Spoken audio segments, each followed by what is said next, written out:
নমস্কার বন্ধুরা, শুভ সকাল। গৃহিণীতে আপনাদের সকলকেই স্বাগত। আজকে একটা বিশেষ দিন, আমার কাছে তো বিশেষ, আমার জীবনের একটা বিশেষ দিন আজকে আপনাদের সাথে সেটাই শেয়ার করব। আজকে আমার প্রথম মা হওয়া, আজকে আমার মেয়ের জন্মদিন, বড় মেয়ের জন্মদিন। তাই মা হওয়ার দিনটা সকল মেয়েরাই জানেন তাদের কাছে কতটা স্পেশাল। প্রথম মা হওয়া তো সত্যি খুবই স্পেশাল। সেই দিনটা সারা জীবন কোনোদিন ভুলবার নয়। আজকের দিনে সকাল 7:12 মিঠাই জন্ম হয়, আর আমি এখন সকাল সকাল রান্না বসিয়ে ফেলেছি। মিঠাইয়ের জন্মদিনের রান্না পুরোটাই বানাচ্ছি নিজের হাতে। আর মিঠাইয়ের জন্য আমি একটা স্পেশাল কেকও বানিয়েছি, সেটা কাল রাত্রেই বানিয়ে রেখেছি। কেকটা আপনাদের সাথে শেয়ার করতে পারলাম না, কেক বানানোটা, ওটা আমি একদিন অন্য কোনো ভিডিওতে আপনাদের সাথে শেয়ার করব। আমি এখন ঝুড়ি করে ঝুড়ো ভাজা করে আলু ভাজছি। এটা মিঠাইয়ের খুব ফেভারিট। আজকে মিঠাইয়ের জন্মদিনের মেনু থাকবে রাইস, চিকেন কষা, রুই পোস্ত, পটল চিংড়ি, আলু ভাজা, আর চিকেন পকোড়া, বেগুন ভাজা, পটল ভাজা, পাঁপড় ভাজা, তারপর চাটনি, পাঁপড়, পায়েস, মিষ্টি, চিংড়ি মাছ ভাজা, এইসব। চলুন আজকে সারাটা দিন মিঠাইকে নিয়ে আমারই আনন্দ করাটা আপনাদের সাথে শেয়ার করব। আপনারাও দেখতে থাকুন মিঠাইয়ের জন্মদিন। আজকে নিমন্ত্রিত বলতে ওর ছোটদি বড়দি, মানে আমার মা, কাকিমা, ওর মাসিমণি সবাই আসবে বাড়িতে। আর ইচ্ছা আছে, আজকে তো রামকৃষ্ণদেবের জন্মতিথিও, আর আমাদের যেহেতু কামারপুকুর মঠই আমরা দীক্ষিত, তো আমাদেরও জীবনের বিশেষ দিনগুলো, আমাদের অ্যানিভার্সারি বা আমাদের কারোর বার্থডে, সব কিছুই আমরা ওই দিনটা আমরা মঠে যাওয়ার চেষ্টা করি, মঠে যেতে পছন্দ করি। তো মিঠাইকে নিয়েও আজকে বিকালবেলা এমনি ওখানে উৎসব আছে, যেহেতু রামকৃষ্ণদেবের জন্মতিথি। আর আমার ইচ্ছা আছে বিকালের দিকটা মঠেতেই যাবো। ওখানে ইয়েটা খুব সুন্দর হয়, জানেন তো, ওখানে যে সন্ধ্যাবেলা সন্ধ্যারতিটা, ভজন সন্ধ্যারতিটা খুব ভালো লাগে, খুব সুন্দর, মনই শান্ত হয়ে যায় ওটা দেখলে। আমার তো ভীষণ ভালো লাগে। সন্ধ্যের দিকে টাইম পেলে অবশ্যই ওখানে যাওয়ার, এমনি দিনও ওখানে যাওয়ার চেষ্টা করি। তো আজকে তো অবশ্যই যাব। তো চলুন সারাদিন মিঠাইকে নিয়ে একটু ব্যস্ত থাকবো, সেটাই আপনাদের সাথে শেয়ার করবো। আর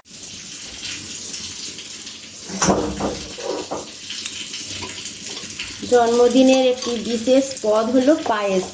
পায়েস না করলে তো জন্মদিন হবেই না বলতে গেলে। জন্মদিনে তো পায়েস করতেই হবে। শুধু জন্মদিন কেন, যে কোনো শুভ অনুষ্ঠানেতেই পায়েসটা করা রেওয়াজ আছে আমাদের বাঙালিদের। বিয়েবাড়ি বলুন, অন্নপ্রাশন, জন্মদিন, সাধ, সবেতেই পায়েসটা করাই হয়। তো আমি সেই আজকে মিঠাইয়ের জন্মদিনের পায়েসটাই বানাচ্ছি, আর কিভাবে বানাচ্ছি সেটাই আপনাদের সাথে শেয়ার করব। আমি এরকম দেখুন 1 কাপ চাল নিয়েছি, এটা ওই পায়েস চাল, 1 কাপ পায়েস চাল নিয়েছি। আর কড়াই দেখলেন একটু ঘি দিলাম, ঘি দেওয়ার পর একটু তেজপাতা দিয়ে দেবো।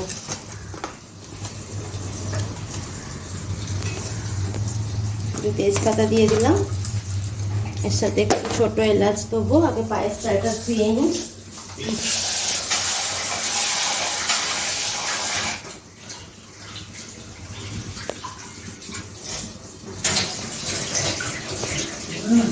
পায়েস চালটা দিয়ে দিলাম। এবার এই পায়েস চালটা একটু ওই তেজপাতা, ছোটো এলাচ দিয়ে একটুখানি নেড়ে ছেড়ে নিয়ে সামান্য একটুখানি নুন দিয়ে তারপর জল দেবো। জলটা বেশি দেব না, ওই 1 গ্লাস কি 1.5 গ্লাস মতো জল দেবো, একটু চালটা সেদ্ধ হওয়ার জন্য। তারপর আমরা দুধ দিয়ে দেবো। আর দুধটা 1 কাপ চালেতে আমি 2 কেজি মতন প্রায় দুধ দিয়েছি, গরুর দুধই দিয়েছি। আপনারা চাইলে নামাবার সময় একটুখানি আমুল দুধও দিতে পারেন, তাতে আরও সুন্দর হবে, ফ্লেভারটাও খুব ভালো আসে আমুল দুধের। দুধটা আমি আগেতে জাল দিয়ে একটু ঘন করে নিয়েছি। এইভাবে ঘরোয়া উপায়ে পায়েস করবেন, দেখবেন খুব সুন্দর পায়েস হয়। খোয়া ক্ষীর ছাড়াও বা অন্য কোনো আরও উপকরণ ছাড়াও খুব সুন্দর হয় পায়েসটা। এর সাথে একটু কাজু কিশমিশ আর নামাবার সময় অবশ্যই তো চিনি অ্যাড করবেন। আজকে তো আমার মেয়ের জন্মদিন, আপনাদের আগেই বলিয়েছি। আপনারা সকলেই আমার মেয়েকে আশীর্বাদ করুন, ওর সুস্থতা কামনা করি। আপনারা ওর সুস্থতা দীর্ঘায়ু এবং যেন মানুষ হতে পারে কামনা করুন। আজকের দিনটা আমার কাছে তো খুবই স্পেশাল, আপনাদেরকে তো বলেইছি। আপনারা সকলেই আমার মেয়েকে একটু আশীর্বাদ করবেন।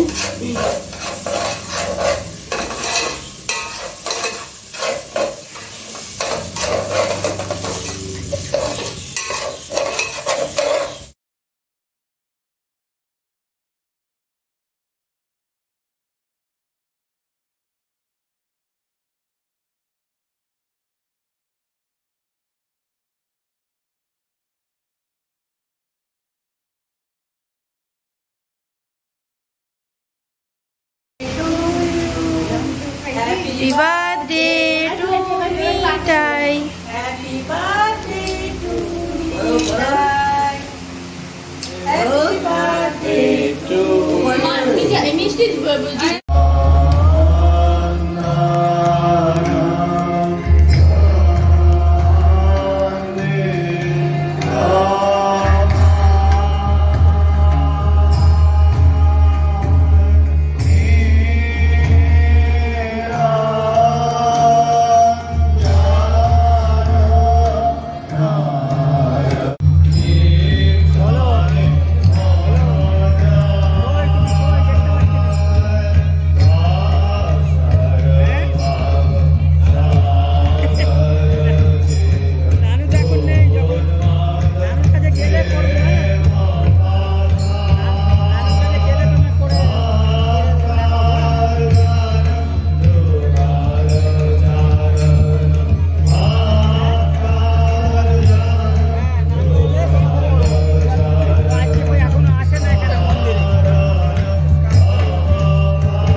আজকে বলেছিলাম আপনাদের ঠাকুরের আজকে জন্মতিথি, ঠাকুরের 189তম জন্মতিথি।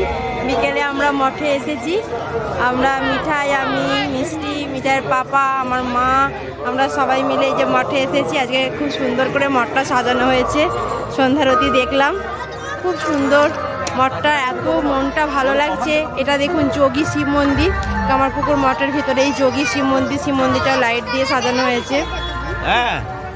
আর মঠটা তো খুবই সুন্দর। এই ঘরের চালটা ঘরের বাইরে পাচ্ছেন, এটা ঠাকুরের বাসগৃহ। মিঠাই যে আমাদের বার্থডে গার্ল মঠে এসেছে ঠাকুরের কাছে। এটা ঠাকুরের বাড়ি, এটা ঠাকুরের বাসগৃহ। এই মাটির বাড়ি, ঘরের চালটা দেখুন, এটা হচ্ছে ঠাকুরের বাসগৃহ। ঠাকুরের সেই পবিত্র জন্মভূমিতে আজ আমি এসেছি। আমার মেয়ের জন্মদিনটা আপনাদের সাথে বলেইছিলাম, বিকেলের দিকে ঠাকুরের স্থানে যাব। আমাদের জীবনের বিশেষ দিনগুলো আমরা চেষ্টা করি ঠাকুরের এই স্থানেতে আসতে। আমাদের খুব ভালো লাগে, মনে খুব আনন্দই বলুন, একটা খুব অন্যরকম উপলব্ধি হয়। এখানেতে যে অনুষ্ঠান হচ্ছে দেখুন, আজকে যাত্রা হবে এখানে।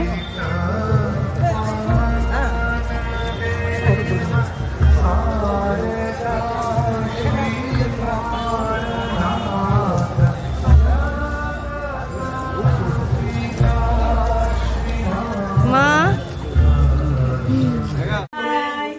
Happy birthday to you. তুমি বলো Happy birthday to you.